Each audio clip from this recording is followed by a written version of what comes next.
आज से एकता यात्रा कार्यक्रम प्रारंभ हो चुके हैं। हम सब जानते हैं कि 31 अक्टूबर राष्ट्रीय स्तर पर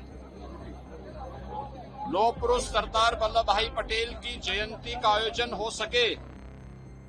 लौह पुरुष सरदार वल्लभ भाई पटेल की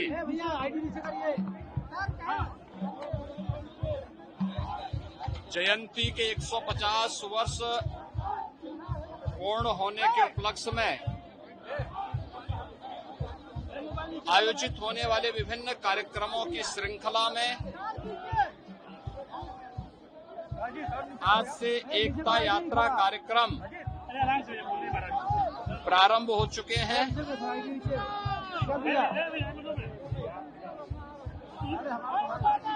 हम सब जानते हैं कि 31 अक्टूबर राष्ट्रीय स्तर पर लौह पुरुष सरदार वल्लभ भाई पटेल की जयंती का आयोजन हो सके। सरदार अटल बिहारी वाजपेयी जी जब प्रधानमंत्री थे, उन्होंने इस कार्य को आगे बढ़ाया था। प्रधानमंत्री के रूप में जब आदरणीय मोदी जी आए तो उन्होंने 31 अक्टूबर की तिथि को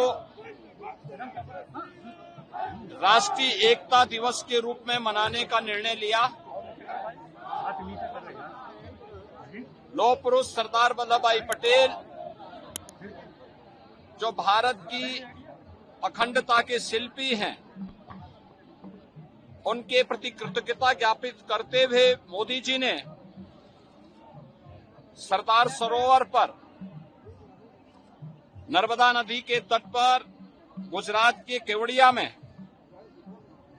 पूरे देश भर के अन्नदाता किसानों और श्रमिकों से एकत्र किया गया लोहा और प्रत्येक गांव की मिट्टी को एकत्र करवा करके लौह पुरुष सरदार वल्लभ भाई पटेल की दुनिया की सबसे बड़ी प्रतिमा को स्थापित करने का कार्य वहां पर किया।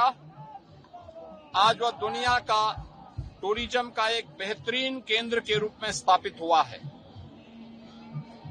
लौह पुरुष सरदार वल्लभ भाई पटेल के प्रति, राष्ट्र के प्रति उनकी योगदान के लिए कृतज्ञता ज्ञापित करते हुए भारतीय जनता पार्टी ने इस एकता यात्रा का आयोजन भी किया है।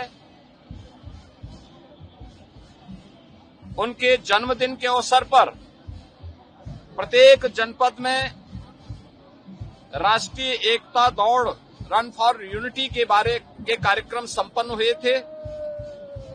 अब उत्तर प्रदेश के अंदर 403 विधानसभा क्षेत्रों में एकता यात्रा का आयोजन हो रहा है।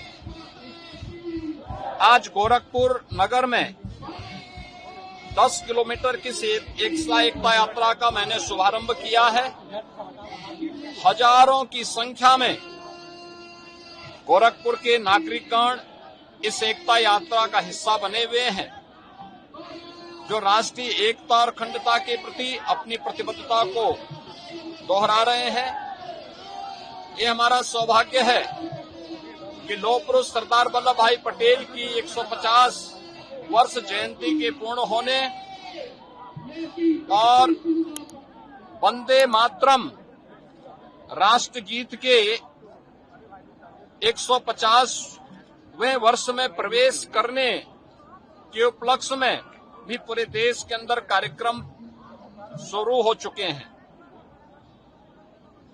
राष्ट्रगीत वंदे मातरम के प्रति कृतज्ञता ज्ञापित करते हुए हर स्कूल कॉलेजेस में इस गीत का वाचन हो, सामूहिक गायन हो, यह हर एक के लिए आवश्यक है। राष्ट्रीय एकता और अखंडता को कमजोर करने वाले उन कारकों को ढूंढना पड़ेगा, उस पर प्रभावी प्रहार करना पड़ेगा, जिससे आने वाले समय में कोई दूसरा जिन्ना पैदा होकर के भारत की अखंडता को चुनौती न देने पाए, इस दिशा से आज की एकता यात्रा व्यापक जन जागरण का आह्वान कर रही है।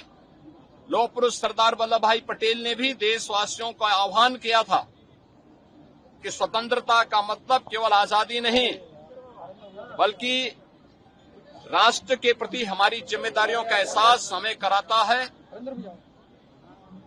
देश के युवाओं के लिए भी उन्होंने कहा था कि जिस देश का युवा जागरूक होगा, जागृत होगा, उस देश में कभी गुलामी नहीं आ सकती। हमें इन दोनों बातों को ध्यान में रख करके सदैव आगे बढ़ना होगा। ये राष्ट्रीय एकता इसी बात को आगे बढ़ाने का कार्य कर रही है। इस अवसर पर मैं एक बार फिर से लौह पुरुष सरदार वल्लभ भाई पटेल की स्मृतियों को नमन करता हूं।